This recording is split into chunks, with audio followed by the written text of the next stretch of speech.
Shalom. మీ అందరికీ ప్రత్యేకమైన వందనాలు. తక్కువ సమయంలోనే ఏర్పాటు చేసుకుందామని ఆశపడుతున్నాను. ఈ లైట్ కూడా అబ్బాయి కొంచెం ఈ లైట్ కూడా అయితే సరే. ఏదేమైనా మనకిచ్చిన గొప్ప సంగతి ఏంటంటే, మనకు 7వ మాసమున ముందు చదువుకున్న తర్వాత మరి ఏది ఏమైనా ముందుకు వెళ్దామని నేను ఆశపడుతున్నాను. లేవ్యకాండము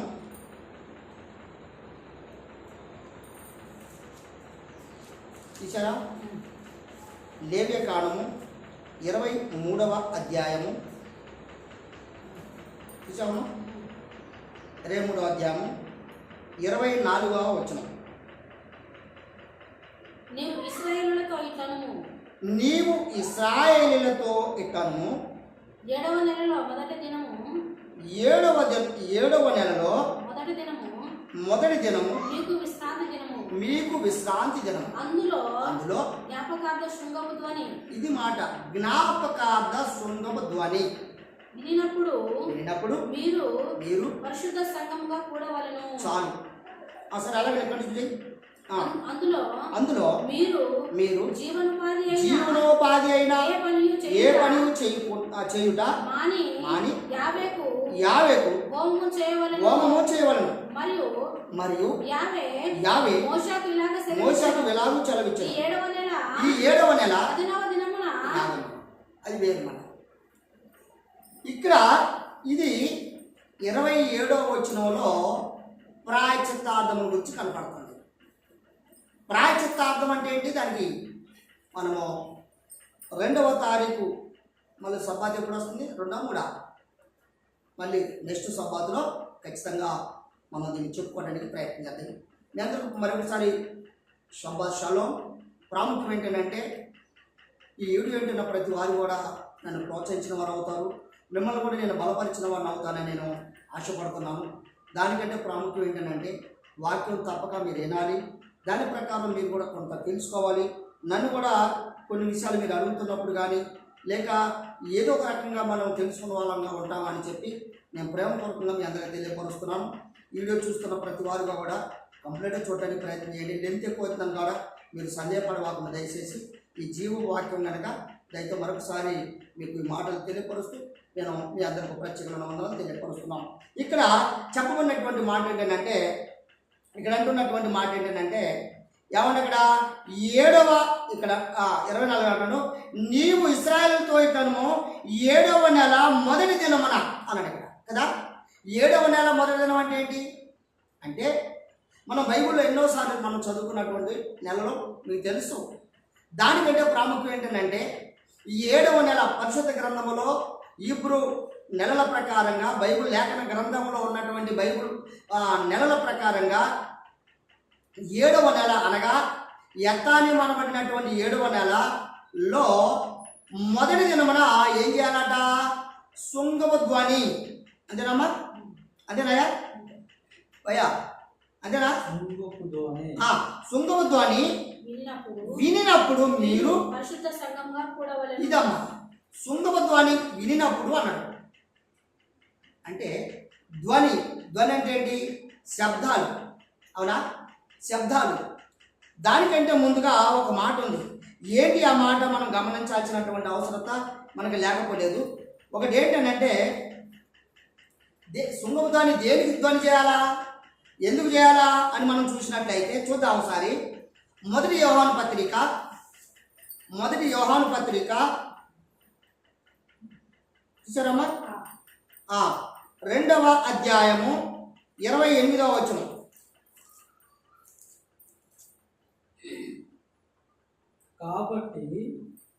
కాబట్టి చిన్నపిల్లలారా, ఇక్కడ ఏమన్నాడు?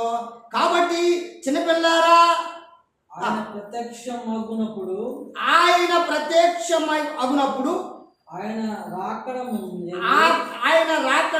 యందు మనము ఆయన ఎదుట సిగ్గుపడక ధైర్యము కలిగి ఉన్నట్లు మీరు ఆయన యందు నిలిచి ఉండుడే. హల్లెలూయా. ఎప్పుడట? ఆయన రాకడ. అవునా? శృంగధ్వని అంటే ఏంటంటే ఇటేనండి శృంగధ్వని అనగా ఆయన రాకడికి ఉత్సవాలు చేసేటువంటి యొక్క సమయం అన్నమాట. అందుకు మరొక మాట ఏమంటున్నాడంటే అందులోనే దానికంటే ముందుగా ఒక మాట ఉంది. శృంగధ్వని అంటే ధ్వని, శబ్దాలు. దేనికి శబ్దాలు, ఎందుకు శబ్దాలు అని మనం చూసినట్లయితే 1వ యోహాను పత్రిక 2వ అధ్యాయంలోనే మొదటి వచనం కూడా ఒకసారి చూడండి. ఏమంటుందో చూద్దాం. నా చిన్నపిల్లలారా, మీరు పాపము చేయకుండుటకై ఈ సంగతులను అందట ఈ ఈ సంగతులను మీకు రాయిచున్నాను.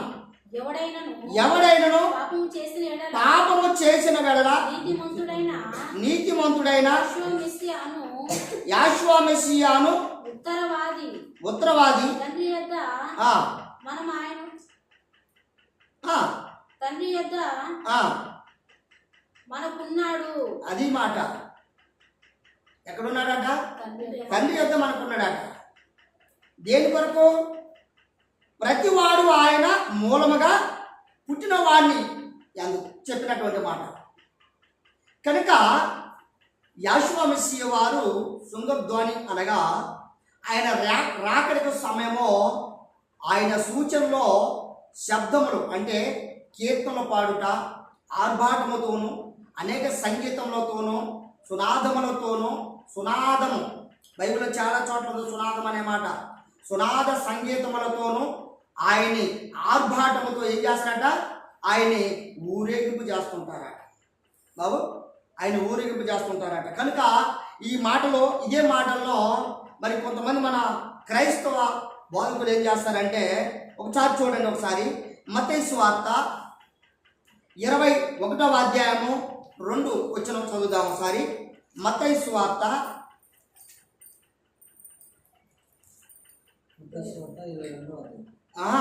మత్తయి సువార్త 21వ అధ్యాయం 2వ వచనం. మత్తయి సువార్త అయ్యా మీ ఎదుటనున్న నువ్వు కూడా తీసుకురా ఒకసారి. నీ ఎదుటనున్న గ్రామమునకు వెళ్ళండి. ఏదట? ఎలుడి. గ్రామమునకు ఎలుడి. వెళ్ళగానే కట్టబడి ఉన్న ఒక గాడిదయు దానితోనున్న ఒక గాడిద పిల్లను నీకు కనబడును. వాటిని ఇప్పి నా వెద్దకు తోలుకొని రండి. ఎవడైనాను మీతో ఏమైనాను అనిన వెడల అవి ప్రభువునకు కావలసి ఉన్నవని చెప్పవలెను. వెంటనే అతడు వాటిని తొలి పెట్టుకునని చెప్పి వాడిని పంపెను. ప్రకృతుల వలన చెప్పబడినది నెరవేరునట్లు ఇది జరిగిన పరమ తండ్రి స్తోత్రం. ఇదంటే మాట. చూడండి, ఈ మాటలో సేవకులు చెప్పలేదని కానీ చెప్తారు, కానీ ఇది ఏ సందర్భాన్ని బట్టి చెప్పాలి అంటే దానికి ఒక లెక్క ఉంది. కొంతమంది దీన్ని ఏమంటారంటే, పస్కాకు ముందు ఆయన్ని సిద్ధపాటు చేసి ఆ ప్రాంతం అంతటా ఉత్సవాలతో ఊరేగింపు చేస్తుంటారు అంటారు కదా. దానికి అది కాదు సూచన. మెస్సియా వారు రాకడకు సూచన. ఇది మెస్సియా వారు రాకడకు సూచన. దేనికి రాకడ సూచన? ఆయన ఏ విధంగా అయితే యెరూషలేములో ఆయన వచ్చినప్పుడు వారు ఆర్భాటంతో చేసినటువంటి వారు ఉన్నారో, ఆయన అంతకంటే ముందుగా ఆయన శరీరధారిగా భూమి మీదకి వస్తున్నటువంటి సమయానికి ఇది సూచన. జన్మించడానికి ఇది ఒక సూచన. రావడం అంటే ఏంటి? పరలోకము నుండి దిగి వచ్చుట. ఏ విధంగా వస్తున్నట? మనిషి కుమారుడుగా భూమి మీదకి ఆయన రావడానికి ముందు ఇది ఒక సూచన. ఏంటది? ఆయన రాకడానికి ముందు సూచన, అంతే, సూచన మాత్రమే. అందుకొరకు ఆయన వచ్చిన తర్వాతగా కూడా ఈయన పర్ణశాలల పండుగ కంటే ముందు, ఇది ఎప్పుడు మాట అంటే మొదటి నెల. ఏ నెల అది? 7వ నెల మొదటి దినమున, 7వ నెల మొదటి దినమున ఇది ఏం చేశారట? శృంగధ్వని. అవునా? ఆయన ఎరిగిన వారందరూ ఏం చేయాలట? ఆయన సన్నిధికి రావాలట. ఆయన ఎరిగిన వాళ్ళు రావాలా వద్దా? ఎందుకు? మమ్మల్ని లోకరక్షకుడుగా వస్తున్నాడు గనక ఆయనకి జయోత్సవం పలుకట్టుకును మనందరము వెళ్దాం రాండి అని చెప్పుకొని చేయవలసినటువంటి ఈ జీవపు వాక్యం. దీనికి సేవకులు నానా రకరకాలుగా పరపరాలుగా దీన్ని తెలియపరచడానికి సిద్ధంగా ఉన్నారు. కానీ అది కాదు, అది ఎంత మాత్రము అది కానే కాదు. దానికి ఇంకొక మాట చదువుకుందాం చూడండి. అలాగనే 4వ వచనం చదువు ఒకసారి. అందులోనే మత్తయిలోనే ప్రవక్తల చెప్పబడిన నెరవేరినట్లు ఇది జరిగను. అది ఏమనగా ఇదిగో నీ రాజు సాత్వికుడనై గాడిదను గద్ద వాహక పశువు పిల్ల అయిన చిన్న గాడిదను ఎక్కి మీ వద్దకు హల్లెలూయా వచ్చున్నాడని సియోను కుమారుతో చెప్పుడి అనునది. శిష్యులు వెళ్ళి యేసు తమ ఆజ్ఞాపించిన ప్రకారము చేసి హల్లెలూయా ఏం చెప్పారు? అయ్యా ఏం చెప్పారు? వీళ్ళు పస్కా సంబంధం అయింది కాదు. ఎందుకంటే శిశువులందరూ కలిసి యాషోమిసి వారు వస్తున్నాడు అంటే మీ రక్షకుడు వచ్చిండు, ఇగో ఏడ మీ రక్షకుడు అని చెప్పడానికి ఇది జయోత్సవం అంట. ఎప్పుడంట? ఆయన పుట్టినప్పుడు ఇదే నెల. ఏ నెల అది? ఎత్తానేమో అనబడిన 7వ మాసంలో ఆయన 14 సాయంకాలం 15వ రోజున ఆయన జన్మించాలి. ఆయనకు రాకక ముందు వాళ్ళు ఏం చేశారట? బోరల శబ్దములతోనూ సునాద సంగీతములతోనూ ఆర్భాటములతోనూ ఆయన ఏం చేశారు? ఊరేగింపు చేసుకుంటూ వచ్చారు. అలాగనే ఆయన యొక్క జన్మదినానికి కూడా ఏం చేయాలట? అలాగనే అనేక ఉత్సవాలు చేయవలసినటువంటి క్రమం మనకి సూచిస్తున్నటువంటి వాక్యం.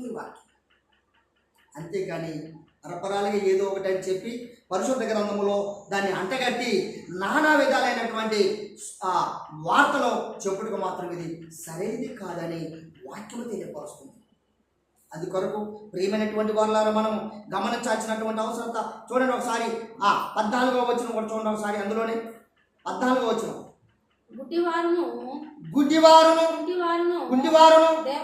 దేవాలయములో ఆయన వద్దకు రాగా వారు ఆయనను స్వస్థపరిచెను. ఆయన వారిని స్వస్థపరిచెను గాక ప్రధాన యాజకులను శాస్త్రులను ఆయన చేసిన వింతలను దావీదు కుమారుని జయమని దేవాలయంలో హల్లెలూయా ఏం చేశారట? అయ్యా బాబు ఏం చేశారు? వీళ్ళు జీవోత్సవం చేసుకుంటూ కేకలు వేశారు. అందుకు ప్రియమైనటువంటి వారులారా, ఇది శృంగపు ధ్వని.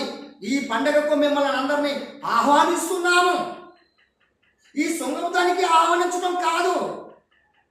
రేపు 14 సాయంకాలం అనగా 15వ రోజున అనగా మనం చెప్పబడుతున్నటువంటి ఎత్తానివో 15వ రోజు అంటే మనకి ఈ నెల రేపు వస్తున్నటువంటి అక్టోబర్లో వస్తున్నటువంటి అన్నచారుల పండుగలో మనము 7వ తారీఖు ఆ యొక్క జయోత్సవమును మనం జరుపుకున్న మనము ఆలోచనతో ఇది సమావేశం జరిగింది. కనుక ఈ 7వ నెలకి అనగా 7వ నెల 15వ రోజున యాషోవా మెస్సీయ వారు లోకానికి శరీరధారిగా భూమికి వచ్చాడు. దానికంటే ముందు ఇంకొక మర్మం ఉంది. ఇంకొకటి ఏంటంటే అసలు పర్ణచాలలు అంటే ఏంటి? పర్ణచాలలు అంటే ఏంటి? ముందు శృంగధ్వాని చాలలతో మాట్లాడుకుందాం. పర్ణచాల ముందు చాలా వరకు పని ఉంది కనుక పర్ణచాల తర్వాత నేర్చుకుందాం. దానికంటే ముందు ఇంకొకటి ఉంది. ఈ మొదటి దినం ఏంటట? శృంగధ్వాని. 10వ రోజున ఏముందట? పాప పరిహార నిమిత్తమై ప్రాయచిత్తార్థమైనటువంటి దినమాట 10వ రోజున. అదే 15వ రోజున ఏంటి? ఆయన జన్మదినం. అంటే ఒక్క నెలలో 3 పండుగలు వస్తుంది. ఏ పండుగలు? ఒక్క నెలలో 3 పండుగలు. ఏంటది? సుంకధ్వని, ప్రాయచిత్తార్థం, పర్ణశాల. దానికి ఇంకోటి 3 పండుగలు ఉన్నాయి వేరే. ఏం పండుగలు అవి? ఫస్ట్ మొట్టమొదటి నెలలు వచ్చాయి పస్కా, తర్వాత పులిహోర రొట్టెల పండుగ, తర్వాత పెంతెకొస్తు పండుగ. అవి 3 ఈ 3 ఎన్నైనా. అలాగా ఆయన పండుగలు మొత్తం ఎన్ని? 7 పండుగలు. ఈ 7 పండుగలు క్రమంగా బైబిల్లో తెలిసి చేయకపోతే అది మీ మీద ఉండవలసిన భారమే తప్ప మరొకటి కాదు. కొందరు దీన్ని ఎగతాళిగా చూస్తున్నారు, కొందరు దీన్ని అంతుపట్టని రీతిలో ఉంటున్నారు. కొంతమంది అంటున్నారు ధర్మశాస్త్రమును ప్రకారం కాదు, యేసు ప్రభు వారు వచ్చారు అంటే యెహోవా మెస్సియా వారు వచ్చారు కనుక ఆయనే మనకి సూచన కనుక ఇదంతా మనకి ఛాయ మాత్రమే. ప్రియన సహోదరి సహోదరులారా, ఛాయ అంటే ఏంటో తెలుసా? ఈరోజు ఉదాహరణ వర్షం వస్తుంది, వర్షం వస్తుందని బట్టి ఎక్కడ వర్షం వస్తుంటే ఆడిపోతాం మనం, గొడుగు కిందికి పోతాం. అంటే గొడుగుంటే దాన్ని ఆపుతుంది కదా, వర్షం ఆపుతుందా లేదా? అదే ఎండ బాగా ఎండ పడుతుంది, చెట్టు కిందికి పోతాం. చెట్టు ఉంది, చెట్టు కిందే ఉంది, చెట్టు కిందే ఉంది నీడ. ఛాయ అంటే అండి నీడ కాదా? ఆడ చెట్టు లేకపోతే నీడ ఉంటుందా? ఆడ లేకపోతే జరిగే సూచన ఉందా? నువ్వు సూచన అది ఛాయ అన్నావు కానీ ఆ ఛాయలో ఉండడానికి నీకు సూచన ఉండొద్దా? ముందు అక్కడ చెట్టు లేకపోతే నీడని ఎలా ఉంటావు బుద్ధిహీనుడా అనే మాట బైబిల్ అడుగుతుంది. ప్రియ సహోదరి సహోదరులారా, గమనించాల్సినటువంటి అవసరం మనకు లేకపోతే అందుకొరకే మరొక మాట చదువుకుందాం, తొందరగా ముందుకు వెళ్దామని నేను ఆశపడుతున్నాను. చూద్దాం ఒకసారి. అదేవిధంగా యోహాను సువార్త 12వ అధ్యాయము 14వ వచనం కూడా చూడండి ఒకసారి. యోహాను సువార్త 12వ అధ్యాయము. సియోను కుమారి, ఇక్కడ ఏమన్నాడు? సియోను కుమారి భయపడకుము. ఇది సియోను కుమారి భయపడకు. అక్కడ ఏమన్నా మధ్య ఎలా ఉండు? ఇలా మీ రాజు వస్తున్నాడు అన్నాడా లేదా? ఈ మీ రాజుకు జయోత్సవం చేయండి, మీ రాజుకు జయోత్సవం చేయండి అని అక్కడ చెప్పడం. అక్కడ ఎవరు చెప్పాడు? సియోను కుమార్తెగా చెప్పింది. ఇక్కడ ఏమంటాడు? భయపడకుము, భయపడకుము, ఇదిగో ఇదిగో ఈ రాజు గాడిద మీద ఆసీనుడై వచ్చుచున్నాడు అని రాయబడిన ప్రకారము యేసు ఒక చిన్న గాడిదను, యాషువ తన చిన్న గాడిదను కనుగొని దాని మీద కూర్చుండెను. ఆయన శిష్యులు ఈ మాటలు మొదట గ్రహింపలేదు. ఆయన శిష్యులు మొదట గ్రహింపలేదు కానీ యేసు మహిమ, యాషువ మహిమ మహిమపరచబడినప్పుడు అవి ఆయనను గూర్చి రాయబడినని ఆయనకు వాటిని చేసినని జ్ఞాపకమునకు తెచ్చుకొనిరి. హల్లెలూయా. ఇదండి వాక్యము. ఈ కాదా అందరూ గుడ్ ఫ్రైడే కంటే ముందు యెహోవా మెస్సియా వారు వచ్చారు, ఆయన జీవోత్సవం చేశారంటారు. ఎందుకు?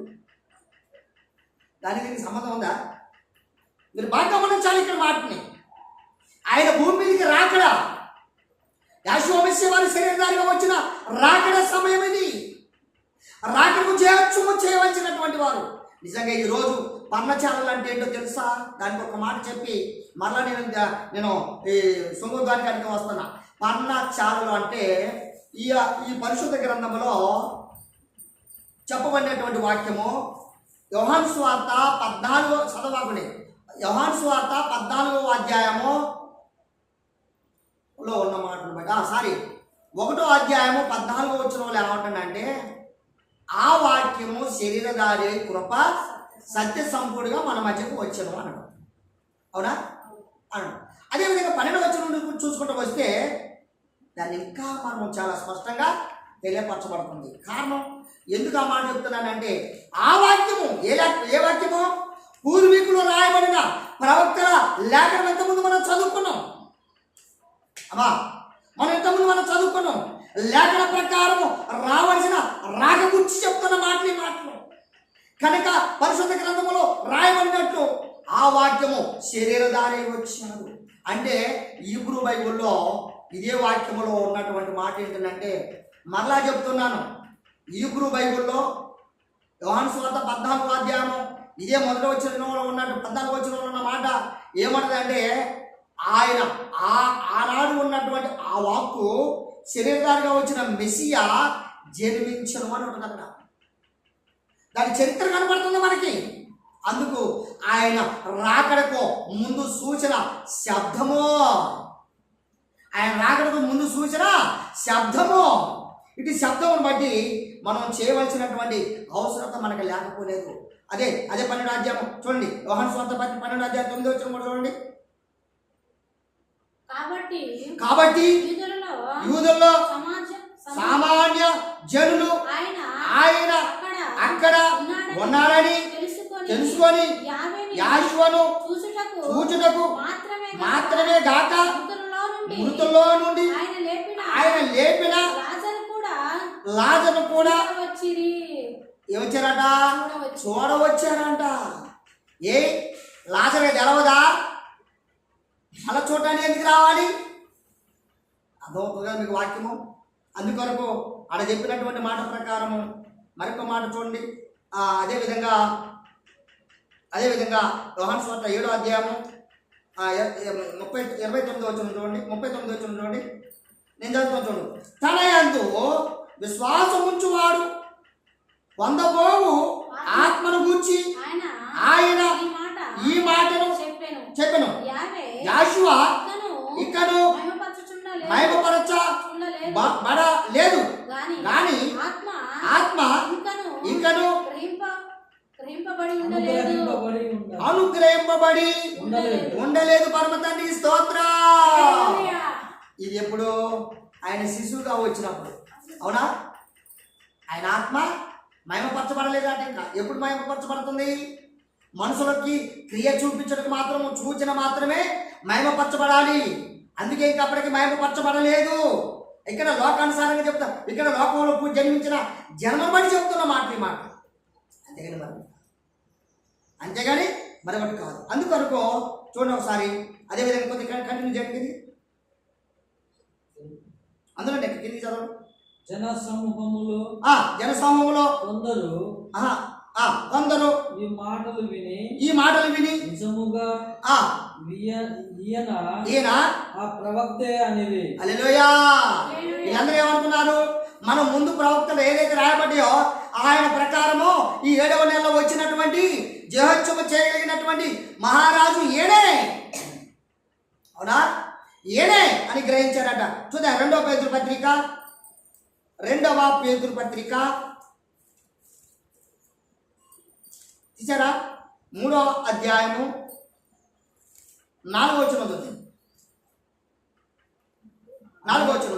ఆయన రాకడను గూర్చిన వాగ్దానం ఏమాయనో పితరులు నిద్రించినది మొదలుకొని సమస్తమును సృష్టి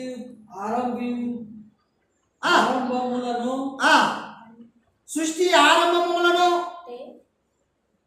నిలిచి ఉన్నదే అని చెప్పుదునని మొదట మీరు తెలుసుకొనవలెను. చాలు. ఏం చేశారట? ఎక్కడ మీరు చదివింది? ఎక్కడ చదివావు? 2వ పేతురు 3వ అధ్యాయము 4వ వచనం. నేను చదువుతాను చూడు. ఆయన రాకను గూర్చిన వాగ్దానము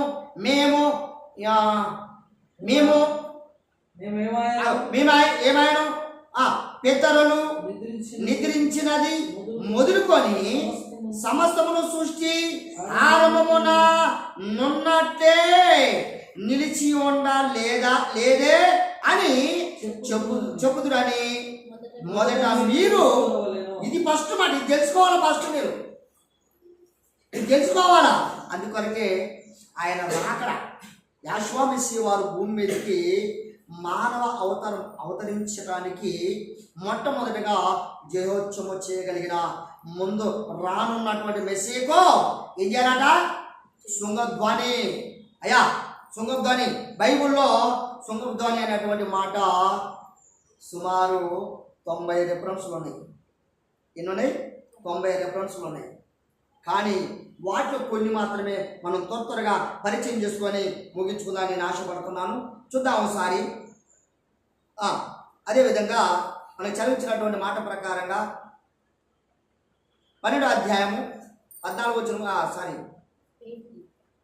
సుంగపుతోనే అమ్మా నిర్గమకాండం. సారీ, మీకు బైబిల్ చెప్పలేదు కదా. రైట్. 12వ అధ్యాయము 14 వచ్చిన చూడండి. కాబట్టి ఈ దినము మీకు జ్ఞాపకార్థమైన దగును.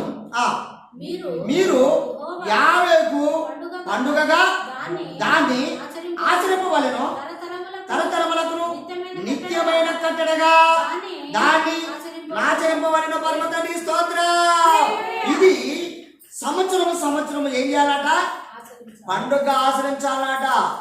సుంగపుతోని పండుగ కాదా ఇది సృష్టికర్త అయినటువంటి యావే చెప్పిన మాట లేక మనుషులు చెప్పిన మాట? మరి మనుషులు చెప్పినటువంటి మాట కంటే యావే చెప్పిన ఈ పరిశుద్ధ గ్రంథము లేఖనములో మనం ఆచరించడానికి ఎంత మాత్రమో అర్హత లేని వారిగా ఉండటం ఆయనకి ఇష్టలైన పిల్లలుగా ఎలా అనిపించుకుంటున్నాం మనం? అది కాదు. కనుక అదేవిధంగా మరొక మాట అంటున్నటువంటి మాట చూద్దాం ఒకసారి. ఆయన అన్నటువంటి మాటలోనే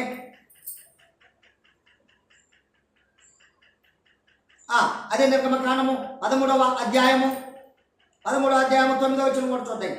13వ అధ్యాయం 9వ వచనం కూడా చూద్దాం. యావే ధర్మశాస్త్రము నీ నోట నుండుటట్లు బలమైన చేతితో యావే ఐగుప్తులో నుండి నిన్ను బయటికి రప్పించినను. ఈ ఆచారము నీ చేతి మీద నీకు సూచనగా నీ కన్నుల మధ్య జ్ఞాపకార్థముగా. హల్లెలూయా. సుంగపుతోని జ్ఞాపకార్థము ఉందా లేదాయా? సుంగపుతోని జ్ఞాపకం చేసుకోవటం, ధ్వనించుట జ్ఞాపకం చేసుకున్నట, ఆయన జన్మించుట జ్ఞాపకం చేసుకున్నట్టు ఉందా? జన్మదినం జ్ఞాపకం చేసుకుందా? ఏమయ్యా, ఈనాడు మన ఆల్ క్రైస్తవులందరిగా కూడా డిసెంబర్ 25 ఏంటి అంటే ఏం చెప్పలేరు. చాలామంది అనుకుంటారు యాశ్వమిస్సేవారు జన్మించాడనే మాట బైబిల్లో లేఖనాలు రాయలేదా అని తిరిగి వాళ్ళు ప్రశ్న వేస్తారు. వాళ్ళు అడుగుతున్నది ఎందుకు చెప్తున్నది ఏంటి ఫస్ట్? వాళ్ళు అడుగుతున్నది ఎందుకు చెప్తుంది ఏంటి ఫస్ట్? ముందు ఇది చెప్పే వాళ్ళకి అర్థం కావాలా వద్దా?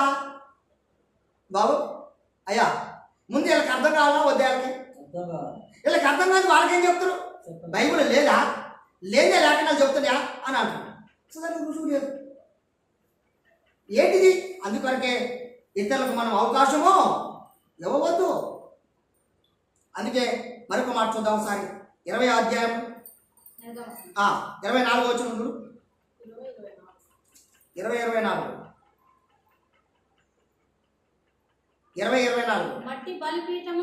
మట్టి బలిపీఠమును ఆధారము చేసి నా కొరకు చేసి దాని మీద నీ దాన బలులను సమాధాన బలులను నీ గొర్రెలను నీ ఎద్దులను. హల్లెలూయా. అంటే పూర్వకాలంలో చేసిన వారు అన్నమాట. ఇది ఏమండి చేశారా లేదా? ఏం చేశారు? ఆచరణ పండగ చేయమన్నారు. ఎంతవరకు? ఆయన వచ్చే నాటి వరకు. అవునా కదా? ఎంతవరకు అన్నా? ఆయన వచ్చే నాటి వరకు ఇది ఆచరణగా చేయమన్నాడు. ఆయన సునాద ధ్వనులు చేయండి అన్నాడు. అవునా కదా? అందుకు ఆయన చూచిన పర్ణశాలలకు చూచిన సునాద శృంగపు ధ్వని అనేటువంటి పండుగ ఆచరించుటకును మనము గ్రహించగలిగిన ఆలోచన కలిగి ఉండాలి. చూద్దాం ఒకసారి సంఖ్యాకాండం 5వ అధ్యాయం. సంఖ్యాకాండము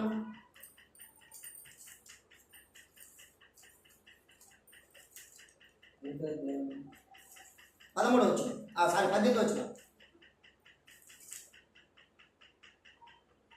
తరువాత యాజకుడు యావే సన్నిధిని ఆ స్త్రీని నిలబెట్టి ఆ స్త్రీ తన ముసుగును తీసి తీసి రోష విషయమైన నైవేద్యము అనగా ఆ. ఆ జ్ఞాపకార్థమైన జ్ఞాపకార్థమైన నైవేద్యమును ఆమె చేతులలో ఉంచవలెను. శాపము పొందించు చేతు యాజకుని చేతిలో ఉండవలెను. అది మాట. ఇది చేయాలట. ఎంత భయంకరమైన ఆలోచన చెప్పండి అయ్యా. అసలు ఈ మాట ఎందుకు వచ్చింది? దాని పైన చూసుకుంటే మీకు దాని గురించి వస్తుంది. అమ్మా నీ ఇక్కడ చదివించిన మాట ముఖ్యం కాదు, నాకు ఇక్కడ సరిపోదు కదా. అధ్యాపకం చదివిస్తే నాకు సమయం కాదు కదా. మీకు మెయిన్ పాయింట్ చెప్తున్నాను అన్నమాట మాటలు. అందుకొరకే ఇక్కడ ఉండవలసినటువంటి యాజకుడు అంటే శావకుడు అయినటువంటి వాడి చేతులు ఏముండాలట? ఇది ఇలా ఉండాలి.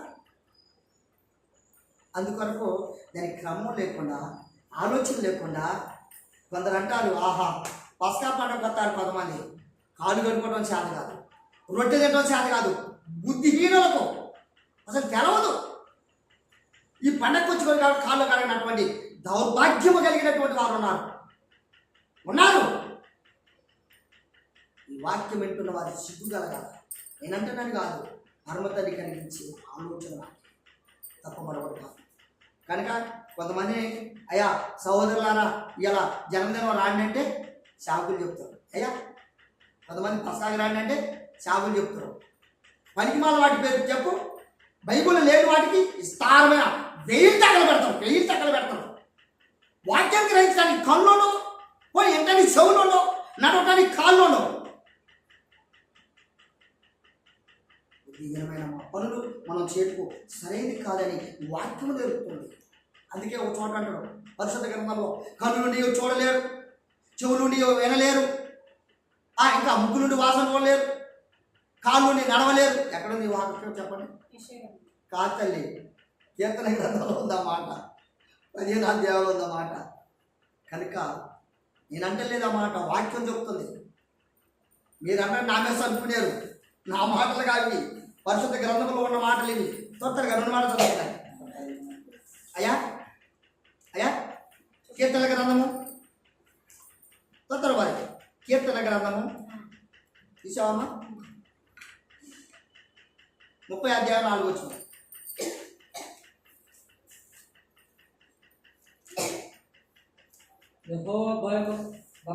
యావే భక్తులారా ఆయనను కీర్తించుడి, ఆయన పరిశుద్ధమైన జ్ఞాపకార్థ ఆయనను స్తుతించండి. హల్లెలూయా.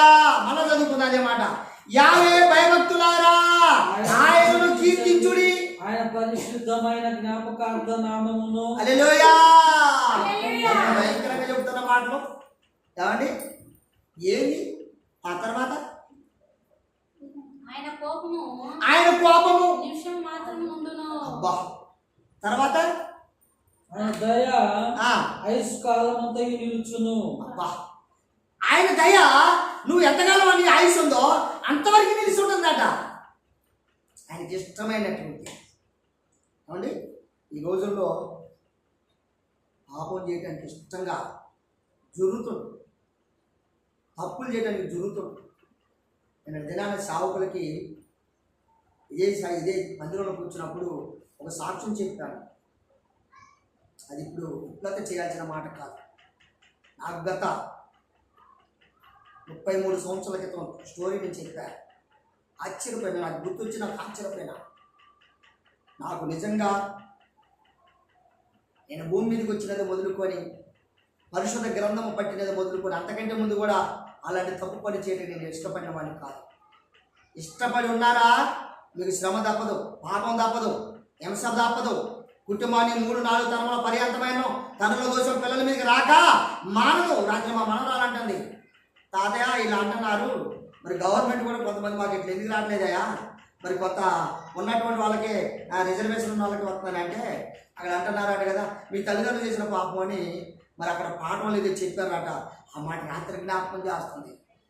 రాత్రి నిజమేనమ్మా, రాత్రి జ్ఞాపకం చేస్తుంది ఆ మాట. నాకు నేను అవకాయనని అసలు ఈ పిల్ల చూసారా, ఈ చిన్నపిల్లలకి అర్థమైన వాక్యము పెద్దలకు అర్థం కాకపోతుంది. కారణం ఇదేం రైతు చూడండి ఒకసారి చూద్దాం. యాకోబు పత్రిక త్వరగా చూసుకొని ముగించుకున్నాయి త్వరగా. యాకోబు పత్రిక తీసారాయా 5వ అధ్యాయం 7వ వచనం. 5వ అధ్యాయం 7వ వచనం. సహోదరులారా ప్రభు రాకడ వరకు ఓపిక కలిగి ఉండుడి. చూడండి వ్యవసాయకుడు తొలకరి వర్షమును కడవరి వర్షమును సమకూడు వరకు నిలువైన భూఫలము నిమిత్తము ఓపికతో కాచుకొనుచు దాని కొరకు కనిపెట్టును. ప్రభు రాకడ సమీపించున్నది కనుక మీరును ఓపిక కలిగి ఉండుడి. మీ హృదయములను స్థిరపరచుకొనుడి. సహోదరులారా మీరు తీర్పు పొందకుండు నిమిత్తము ఒకరి మీద ఒకడు సనకొకుడి. ఇదిగో న్యాయాధిపతి వాకిట నిలిచి ఉన్నాడు. వాడు పరమ తండ్రి స్తోత్రం. ఎందుకంటే నేను తీర్చుకోలేను, నేనేం చెప్పలేను, చేయలేను కూడా. అందుకొరకే ఏం చెప్పుకున్నా మనం గమనించాల్సినటువంటి అవసరత. శృంగధ్వని గురించి, శృంగధ్వని అనే మాట పరిశుద్ధ గ్రంథంలో అనేకమైన మరి రెఫరెన్స్లు ఉన్నాయి. దాని ఉన్నాయని కాదు, కానీ దాని విశ్లేషణ తెలవాలి మనకి, అవునా కదా? దాని యొక్క విశ్లేషణ తెలవాలి. విశ్లేషణ తెలవకుండా ఏ ఒకటి మనము చెప్పుకోవడానికి సరైనది కాదు. అందుకే విశ్లేషణ చాలా గొప్పది అన్నమాట. మనం గమనించాల్సినటువంటి అవసరంతో మనకు లేకపోలేదు. అదేవిధంగా అంటే రోమపత్రిక ఒకసారి చూసుకుని ముగించుకున్నాయి. రోమపత్రిక 2వ అధ్యాయం 7వ వచనం. రోమపత్రిక 7వ అధ్యాయం సత్క్రియను ఓపికగా చేయుచు మహిమను ఘనతను అక్షయతను వెతుకు వారికి నిత్య జీవమును నిత్యము పరమ తండ్రి స్తోత్రం. ఎతకాలండి. మీ ఎదకు వస్తున్నప్పుడు మీరు ఎతకడానికి సరైనది, మీరు ఎతకాల్సిన అవసరం లేదు. మీ ఎదకు వచ్చినప్పుడు మీరు దాన్ని అనుసరించాల్సిన అవసరంతో ఉందా లేదా? అందుకొరకు శృంగధ్వని అంటే ఆయన రాకకు ధ్వనించుట, ఆర్భాటముతోను, తర్వాత ఇంకా కీర్తనలతోను, ఇంకా మరి యాశ్వరస్యవారి యాశ్వరస్యవారి జన్మించినప్పుడు తూర్పు జ్ఞానం ఏం చేశారు చెప్పండి? ఏం చేశారు? సాంబ్రాను, గోళము, బంగారం, ఎండి అన్నింటిని తీసుకొని ఏం చేశారు? కానుకలు సమర్పించడానికి వచ్చారు. మందిరానికి వస్తే కానుకలు సమర్పించడానికి చెయ్యే రాదు. అయ్యా చెయ్యే రాదు. బైబిల్ ఒక మాట ఉంది, ఈ చేతితో ఇస్తే ఈ చేతితోని ఈ చేతి తెలవద్దాట. ఈ చేతితో ఇచ్చే చెయ్యి ఎక్కడికి వెళ్ళిపోతుంది తెలుసా? వృధా, వ్యర్థమైన వాటికి, వ్యాపారములకు,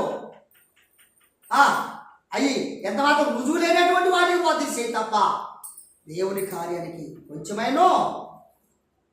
ఒక మాట చెప్పి నేను ప్రార్థన చేద్దామని ఆశపడుతున్నాను. నాకు మందిరంలో ఒక విశ్వాసం ఉన్నారు, కనుక సరే ఏదోనా మరి తర్వాత చూద్దాం ఒకసారి. మరి ఈ మాటలు విన్నటువంటి మనందరం కూడా దయతో వాక్య ప్రకారం నడుచుకున్నాం. పరమ తండ్రి ఇచ్చినటువంటి గొప్ప అవకాశం బట్టి అందరూ ప్రత్యేక వందనాలతో ముగిస్తున్నాం.